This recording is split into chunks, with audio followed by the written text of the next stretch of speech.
फडणवीस यांनी ओबीसी हा आमचा डीएनए आहे, आदिवासी हा भाजपाचा डीएनए आहे असं सांगायचं. राष्ट्रवादीच्या वतीनं छगन भुजबळ यांनी ओबीसीचं नेतृत्व प्रस्थापित करायचं आणि एकनाथ शिंदे यांनी मराठ्यांशी वाटाघाटी करायच्या. जरांगे पाटील यांच्या वाहनांपासूनची व्यवस्था, तर त्यांच्यासाठी जी एवढी गर्दी जमत होती त्यासाठीची सगळी व्यवस्था, यामागे प्रत्येक पक्षांचं किंवा नेत्यांचं हे योगदान असेलच. पण त्यातही अनेकदा बोललं जातं शिंदे यांचं योगदान हे मोठं होतं. शिवसेनेच्या फुटीनंतरचा रोष कमी होण्याआधीच राष्ट्रवादीचा फुटीचा रोष या महायुती सरकारला सहन करण्याची वेळ आलेली होती. मात्र जरांगे पाटील यांच्या आंदोलनामुळं उद्धव ठाकरे असोत की शरद पवार हे थोडे पिछाडीवर पडले आणि एकनाथ शिंदे यांनी एक पाऊल पुढे टाकत आपलं नेतृत्व प्रस्थापित केलं. नमस्कार, मी योगेश कुटे. लेट्स अप विशेष या कार्यक्रमामध्ये आपल्या सर्वांचं मनपूर्वक स्वागत. मराठा आरक्षणासाठीचं मनोज जरांगे यांचं आंदोलन आता संपलेलं आहे. मुख्यमंत्री एकनाथ शिंदे यांच्या हस्ते ज्यूस पिऊन त्यांनी आपलं उपोषण सोडलं. ते आता नवी मुंबईतनं माघारी देखील आपल्या जालन्याकडे जाण्यासाठी रवाना होत आहेत. आणि या सगळ्या पार्श्वभूमीवर मनोज जरांगे पाटील यांचं आंदोलन, त्याचं राजकीय यश अपयश, प्रत्यक्षामध्ये पडद्यामागे काय खेळी झाल्या हे सारं या व्हिडिओतून आपण समजावून घेणार आहोत. मनोज जरांगे यांचं जे आंदोलन उभं राहिलं ते आंतरवली सराटी या जालना जिल्ह्यातल्या गावातनं उभं राहिलं. अचानक या आंदोलनाला उग्र स्वरूप झालं. मराठवाड्यापुरती त्याची सुरुवातीची जी व्याप्ती होती ती महाराष्ट्रभर झाली. प्रचंड मोठ्या संख्येने लोक त्यांच्यासोबत येऊ लागले. सरकार येते की जाते, सरकारवर मोठा दबाव निर्माण झाला. अनेक नेते, सर्वपक्षीय नेते जरांगे यांच्या व्यासपीठावर जाऊ लागले आणि जरांगे हे आता एक मोठी राजकीय शक्ती म्हणून 4 महिन्यापूर्वी उदयाला आले. आणि या राजकीय शक्तीचा आज एक वेगळ्या अर्थानं एक वेगळं टोक गाठलं. त्यांचं जे आंदोलन सगळं सुरू होतं त्या आंदोलनाला यश मिळाल्याचं सांगत जरांगे पाटील गुलाल उधळत खुश होत आपल्या गावी आता परतले आहेत. पण हे जे सगळं घडतं आहे या सगळ्यामागे काय राजकीय गणितं आहेत ही या व्हिडिओमधनं आपण समजावून घ्यावीत. मनोज जरांगे पाटील हे गेले काही वर्ष सातत्याने आपल्या भूमिकेशी ठाम आहेत. आपल्या भूमिकेवरती मराठा आरक्षणासाठी काम करत आहेत. मराठा समाजाच्या कोणत्याही प्रश्नावरती ते याआधी पण ते आक्रमक होते, अग्रभागी होते. मात्र त्याच त्यांची जी चर्चा होती त्या यापूर्वी अजिबात झालेली नव्हती. ही देखील वस्तुस्थिती आहे. मग मनोज जरांगे पाटील यांचं जे उपोषण आंतरवली सराटी या गावामध्ये होतं तेथे लाठीमार झाला आणि एकदम सगळं वातावरण बिघडून गेलं. शिंदे आणि फडणवीस यांच्या विरोधात मराठा समाज जातो आहे असं सगळं चित्र दिसू लागलं. आणि त्यातच जे शिंदे आणि फडणवीस सरकार एका फुटीमुळं, शिवसेनेतल्या फुटीमुळं स्थापन झालेलं होतं, त्यांच्यावर देखील त्यामुळं वेगवेगळे आरोप होऊ लागले. आणि येथेच चाणाक्ष एकनाथ शिंदे आणि देवेंद्र फडणवीस यांनी मग पुढचं आंदोलनाची रणनीती तर ठरवली नाही ना अशी शंका आता राजकीय वर्तुळात घेतली जात आहे. याला थेट पुरावा कुणी देऊ शकत नाही. मात्र जी काही पडद्यामागे गणितं घडतात, जे काही पडद्यामागच्या हालचाली होतात त्यावरनं काही अंदाज आपण स्पष्टपणे बांधू शकतो. तर शिंदे आणि फडणवीस यांनी हे आंदोलन कसं हाताळलं याच्यावरनं आपल्याला काही बाबींचा नक्कीच उलगडा होऊ शकतो. तर सगळ्यात पहिल्यांदा जी गोष्ट एकनाथ शिंदे आणि देवेंद्र फडणवीस यांनी केली तर त्यांनी आपल्या कामाची विभागणी करून घेतली. जे आंतरवली सराटी या ठिकाणी जो पहिल्यांदा लाठीमार झाला त्यामुळं गृह खातं हे एकदम बॅकफुटवर गेलं आणि फडणवीस यांच्यावरती सगळा टीकेचा रोख जाऊ लागला. आणि हे फडणवीसांनी तातडीनं ओळखलं आणि जो आंतरवली सराटीमध्ये लाठीमार झाला त्याबद्दल माफी मागून ते मोकळे झाले. यानंतर दुसरी जी जबाबदारी घेतली ती एकनाथ शिंदे यांनी घेतली. मग फडणवीस मागे पडल्यानंतर साहजिकच शिंदे यांच्याकडे सगळी सूत्र आली. शिंदे यांनी मग जरांगे पाटलांना शिंदे समिती स्थापन करण्याचं आश्वासन दिलं. जरांगे यांची सुरुवातीची मागणी पहिली अशीच होती की ज्या काही मराठवाड्यातील निजामकालीन नोंदी आहेत त्या नोंदी आम्हाला मिळवून द्या. त्या निजामामध्ये आम्ही ओबीसी होतो, निजामशाहीमध्ये आम्हाला कुणबी दाखले मिळत होते, त्याच प्रकारे दाखले आता आम्हाला मिळायला पाहिजेत अशी जरांगे पाटील यांची पहिली मागणी होती. मग एकनाथ शिंदे यांनी शिंदे समितीची स्थापना केली आणि तातडीने दाखले मिळायला सुरुवात झाली. ते दाखल्यांचे आकडे इतके वाढू लागले की आता जवळपास 55 लाख दाखले कुणबींच्या नोंदी सापडल्यात अशा प्रकारचे दावे करण्यात येऊ लागले। त्यामुळेच एकनाथ शिंदे यांनी पहिलं मैदान तिथेच मारलं असं सगळ्यांसमोर दिसून आलं। नंतर जरांगे पाटील एवढ्यावरती थांबले नाहीत, मग त्यांनी सर्व मराठ्यांना सरसकट ओबीसी मध्ये घ्या, म्हणजे सरसकट त्यांना कुणबींचे दाखले द्या अशी वेगळीच मागणी पुढे केली। तुम्हाला माहिती आहे, मग दिवाळीच्या आधी जरांगे पाटलांनी मग आपलं दुसरं उपोषण सुरू केलं आणि मग दुसऱ्या उपोषणाच्या वेळेस तेव्हा देखील शिंदे सरकारचे अनेक मंत्री म्हणजे त्यातही संदीपान भुमरे, बच्चू कडू हे जे नेते आहेत, धनंजय मुंडे, उदय सामंत हे त्यांच्याशी चर्चा करू लागले आणि त्यामुळे शिंदे हे मराठा समाजाचे प्रश्न सोडवण्यासाठी अग्रभागी आहेत, कृतिशील आहेत असा मेसेज त्यातून नक्कीच गेला।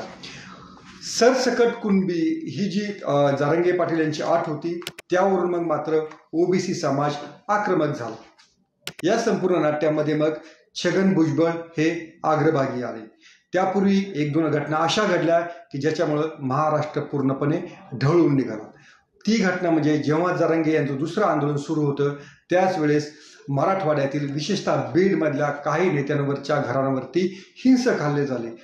त्याच्यामध्ये आमदार संदीप क्षीरसागर, आमदार प्रकाश सोळंके यांची घरं लक्ष्य करण्यात आली। काही ओबीसी नेत्यांची देखील हॉटेल, व्यावसायिक आस्थापना यांना लक्ष्य करण्यात आलं आणि त्यामुळे साहजिकच मराठा विरुद्ध ओबीसी असा थेट संघर्ष मराठवाड्यापुरता तरी दिसून आला। त्यातून मग ओबीसी नेते आक्रमक झाले।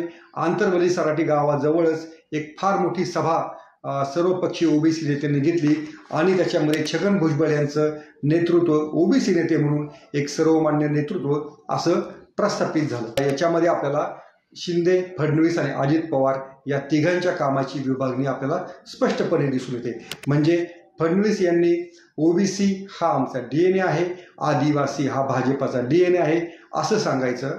राष्ट्रवादीच्या वतीनं छगन भुजबळ यांनी ओबीसीचं नेतृत्व प्रस्थापित करायचं आणि एकनाथ शिंदे यांनी मराठ्यांशी वाटाघाटी करायच्या। अशा प्रकारे सरकारनं या कामाची सगळी व्यवस्थित विभागणी केली आणि त्यातून जे शिंदे आणि फडणवीस यांच्या सरकारच्या विरोधात जे वातावरण तयार झालेलं होतं, त्यांना मिंदे सरकार म्हणून बोलवलं जात होतं, खोके सरकार म्हणून बोलवलं जात होतं, त्या सगळ्या गोष्टी मागे पडल्या। हे मराठा आरक्षण हा विषय असा इतका संवेदनशील आहे आणि त्याच्यावरनं लोकांच्या भावना इतक्या तीव्र होतात, तर ती रिस्क शिंदे यांनी या निमित्तानं घेतली आणि आपलं मराठा नेतृत्व प्रस्थापित करण्याची खेळी देखील यशस्वीरित्या पार पडली। अर्थात या खेळीमध्ये धोका पण होता, ओबीसी समाज हा शिंदेपासून दूर जाऊ शकत होता, पण हीच त्याची जी दुखरी नस होती किंवा ही जी खेळ अंगावर येणार होती ती भाजपनं लावून धरली आणि आम्ही भाजपसोबत आहोत।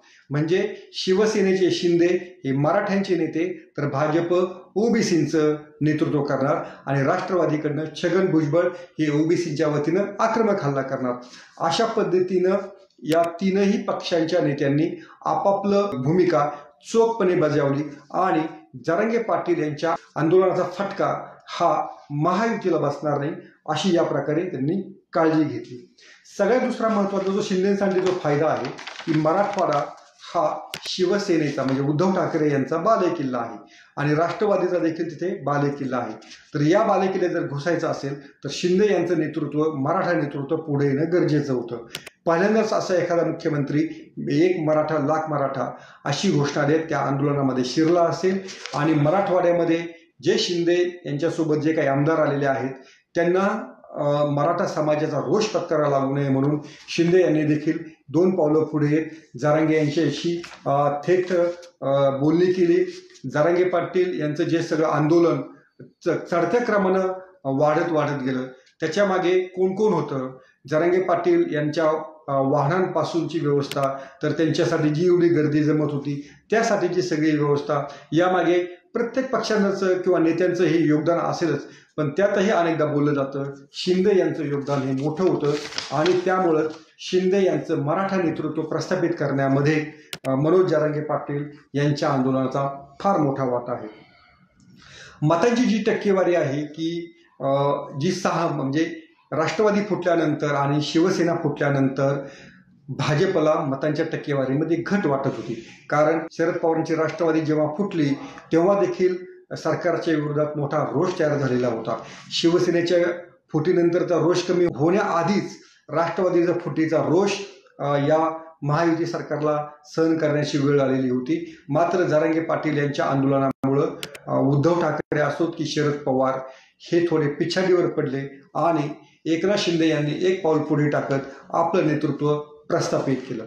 याच्यामध्ये मुख्यमंत्री एकनाथ शिंदे यांनी एकाच बंदुकीमधनं किंवा एकाच काय गोळीतनं 2-3 पक्षी मारलेले आहेत। एक तर मराठा मुख्यमंत्री महाराष्ट्राला कसा हवा आहे हा देखील थेट संदेश त्यांनी भाजपला दिलेला आहे आणि ते मराठ्यांचं नेतृत्व मीच करू शकतो असं देखील ते पटवून देण्यामध्ये यशस्वी झालेले आहेत। त्या पातळीवर देखील शिंदे यांचं हे यश उल्लेखनीय मानावं लागेल। त्यामुळं आधी म्हटलं तसं ही जी स्क्रिप्ट आपल्याला दिसते आहे, वरवरचं जे दिसतं आहे त्याच्यामध्ये शिंदे आणि फडणवीस यांची राजकीय काही गणित नसतीलच असं आपल्याला थेटपणे बोलता येत नाही। उलट कोणताही राजकीय पक्ष अशा आंदोलनाचा राजकीय फायदा तोट्याचा विचार करूनच आपली पावलं टाकत असतो आणि आता तरी असं दिसून येतं आहे की शिंदे आणि फडणवीस यांनी मनोज जरांगे यांच्या आंदोलनामध्ये अतिशय व्यवस्थित पावलं टाकलेली आहेत। ओबीसी दुखावला जाणार नाही याची काळजी भाजप घेत आहे। ओबीसी जरी आक्रमक झाला तरी तो आपल्याच एका घटक पक्षाशी निगडीत राहील, म्हणजे राष्ट्रवादीशी निगडीत राहील याची भूमिका छगन भुजबळ पार पाडत आहेत आणि जो 30-32% मराठा समाज आहे तो देखील नाराज होणार नाही याची काळजी हे एकनाथ शिंदे घेत आहेत। त्यामुळं हे तिन्ही पक्षांचं जे सरकार आहे त्यांनी या आंदोलनाचं राजकीय गणित आता तरी यशस्वी करून दाखवलेलं आहे असं सगळं दिसून येत आहे। मनोज जरांगे पाटील हा गुलाल घेऊन विजयाचा आनंद घेऊन मराठवाड्यामध्ये जातील, महाराष्ट्रभर दौरा काढतील, तेव्हा ते असं सांगतील की एकनाथ शिंदे किंवा त्यांना असं सांगावंच लागेल एकनाथ शिंदे यांनी हा प्रश्न सोडवलेला आहे। हा अध्यादेश पुढे न्यायालयात टिकणार नाही हे आता आपल्याला काही लगेच सांगता येणार नाही। हे मनोज जरांगे पाटील यांचं हे युद्ध जिंकले पण तहात हारले असंही बोललं जात आहे। पण याचा विचार करायला वेळ आहे कोणाला? पुढच्या 2 महिन्यामध्ये लोकसभेच्या निवडणुका आहेत।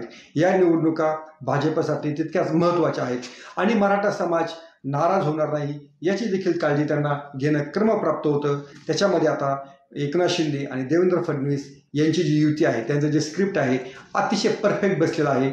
त्यामुळेच हे जे राजकीय गणित जे सुटणार आहे ते या भाजप शिवसेनेच्या बाजूनं आपण यशस्वीरित्या सोडवलं असं त्यांचा नक्की समज होऊ शकतो।